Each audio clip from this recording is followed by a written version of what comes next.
ఇది మంచి కార్యము. ప్రేమైనటువంటి దేవుడి బిడ్డలారా, మిగతాది మన ఆలోచనతో చేసేదాన్ని దాని కొరకు దేవుని చిత్తం కావాలి. యాకోబు రాసిన పత్రిక 4వ అధ్యాయం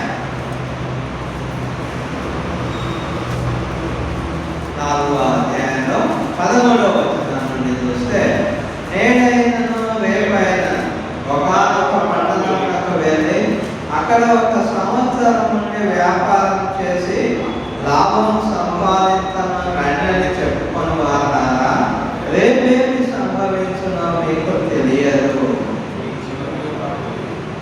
మీ జీవం ఏపాటిది, మీరు కొంతసేపు కనబడి అంతలో మాయమైపోవు. కనుక ప్రభువు చిత్తమైతే మనం బ్రతికి ఉండి అది చేద్దాము, ఇది చేద్దాము, ఇది అది చేద్దామని చెప్పుకున్నాను. దేవుని చిత్తం ఏంటి? ఒక వ్యాపారం చేయాలనుకుంటున్నాం, ఒక ఉద్యోగం చేయాలనుకుంటున్నాం. దేవుని చిత్తం అయితే నేను చేయగలుగుతాయి వ్యాపారం. దేవుని కొరకు ప్రార్థన చేయాలి. దేవా, నేను ఈ పని కొరకు ప్రయత్నం చేస్తున్నా, ఈ వ్యాపారానికి పోతున్నా, నాకు సహాయం చేయి. నేను నా బిడ్డలు పోషించబడేటట్టుగా నీవు నాకు సహాయం చేయి.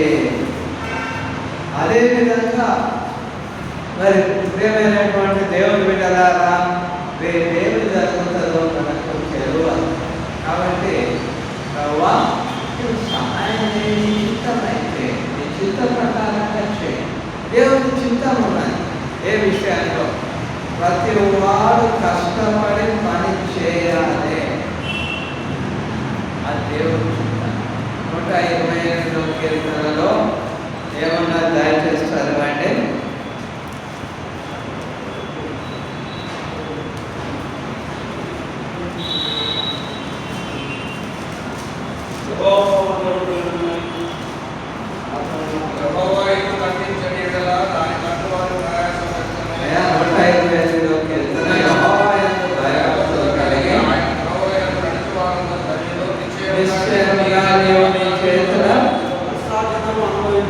దేన్ని అనుభవిస్తావో ఏ కష్టాలు నీ చేతుల ఏ కష్టాలు అనుభవిస్తావు. ఎవడో సంపాదించింది నువ్వు అనుభవించేది కాదు, నీ చేతుల కష్టాలితాన్ని దీవిస్తాం. ప్రతి వారు పనిచేయాలి, అప్పుడు వారి కష్టాలితాన్ని దీవించబడతాయి. అది దేవుని చిత్తం. కాబట్టి కష్టపడడం దేవుని చిత్తం. వ్యాపారం అన్నది రేపటి దినైనా ఏం జరుగుతుందో, పరిస్థితులు ఏముంటాయో మనకు తెలియదు. అందువల్ల దేవుని అడగాలి, దేవా నీ చిత్త ప్రకారంగా సహాయం చేయి అని చెప్పి ప్రార్థన చేయవలసిన.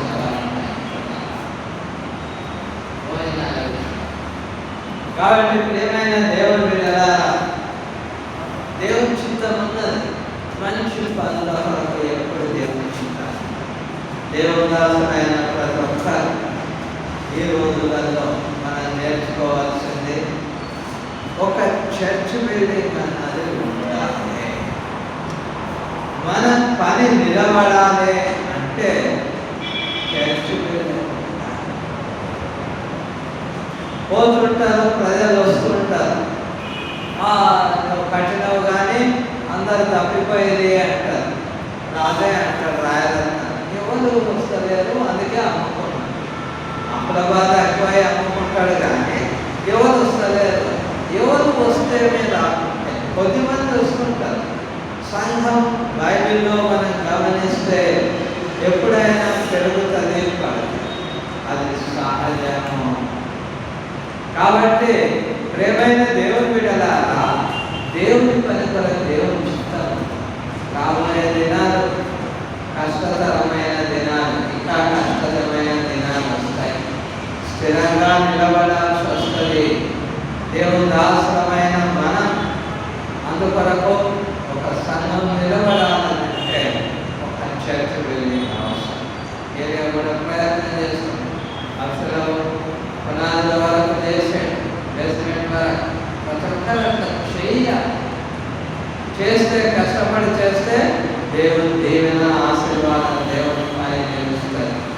రాయరత్నం విషయం ఆలోచన చేస్తే, రాయరత్నం కొడుకుల గురించి మీకు లోపల ఎంతమంది తెలుసుకున్నారు తెలియదు.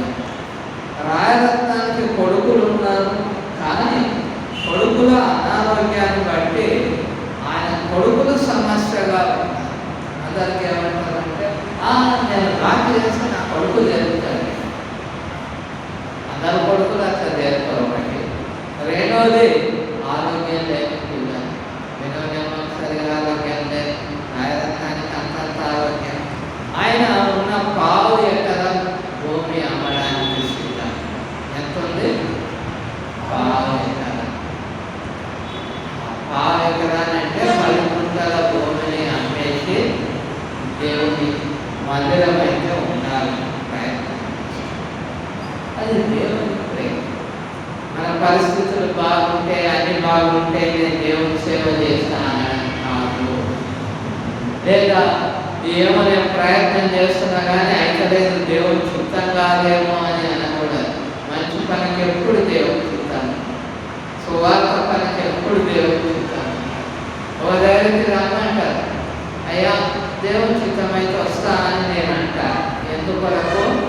పోనీకే కొన్నిసార్లు నా విషయం అంటే ఆరోగ్యం సహకరించాలి, కొన్నిసార్లు సోమర్తనం అనిపిస్తుంది. చాలా మంది పోనీకే సోమర్తనంతో డబ్బు ఖర్చు అవుతుంది పోతే అని చెప్పి దేవుని చిత్తం అయింది. దేవుని చిత్తం వెళ్ళప్పుడు ఎందుకొరకు మనకి ఎక్కడ తెలుస్తుంది? అందరికి పోయి వాక్యం చెప్పాలని అది దేవుని చిత్తం అని మనకి ఎంత తెలుసు. ఆయన ఈ లోకాన్ని విడిచిపెట్టి వెళ్ళేటప్పుడు 28:18 నుండి ముఖ్యంగా మార్క్స్ వార్త 16:15 ఏం చెప్పాడు? సర్వలోకమునకు వెళ్ళి సర్వ సృష్టికి సువార్తను ప్రకటించండి. సర్వలోకానికి వెళ్ళాలి, అది దేవుని చిత్తం. నీకు ఎక్కడికి వెళ్ళడానికి వీలైతే అక్కడికి వెళ్ళాలి, అది దేవుని చిత్తం. కొంతమంది దేవుని చిత్తం అనే పదాన్ని దేవుని పనిని పాడు చేయడానికి వారి జీవనం కొరకు కూడా వాడుకునేవారు. ఆ విధంగా కూడా మనం ఉండకూడదు. కాబట్టి ప్రియమైన దేవుని బిడ్డలారా, మనం ప్రారంభంగా జరిగిన మాటలను బట్టి, నాకు కలిగిన తలంపులను బట్టి అవి మీతో పంచుతున్నాను. దేవుని చిత్తం. వివాహం చేసుకోవడం దేవుని చిత్తమా? కాదు, దేవుని చిత్తమే. అయితే చేసుకోకుండా ఉండొచ్చా? ఉండకూడదా? ఉండొచ్చు. దానికి దేవుడు అభ్యంతరం చెప్పాడు. కానీ పాపం చేయకుండా, శోధించబడకుండా ఉండగలిగితే వివాహం దేవుని చిత్తం. వివాహాన్ని నిషేధిస్తారు కొందరు క్యాథలిక్ వారు. కాబట్టి వీళ్ళలా మనము దేవుడి వాక్యాన్ని, దేవుడి చిత్తాన్ని అనుదినం బ్రతికేటప్పుడు చివరి వీళ్ళలా ప్రార్థన చేసి మనము పనులను ప్రారంభించాలి. మన వ్యక్తిగత జీవితమైన ప్రార్థనతో ప్రారంభించాలి. రాత్రి ప్రార్థనతో ముగిస్తే దేవుడు మనను తన చిత్త ప్రకారంగా నడిపిస్తాడు. పాపానికి దూరంగా తనని చిత్త ప్రకారం నన్ను నడిపించు అని ప్రార్థన చేసి ఆయన చిత్తం ఏదో బయటలో తెలుసుకోకుండా మనం మన ఇష్టానుసారంగా నడవకూడదు. దేవుడి కొన్ని మాటలను దీవించుగాక. ఇప్పుడు మరి పాడుకుందాం, ఒకటి పాఠం పాడుకుందాం. ఈ సమయంలో ప్రియులారా ఒక 5 నిమిషాలు లేచి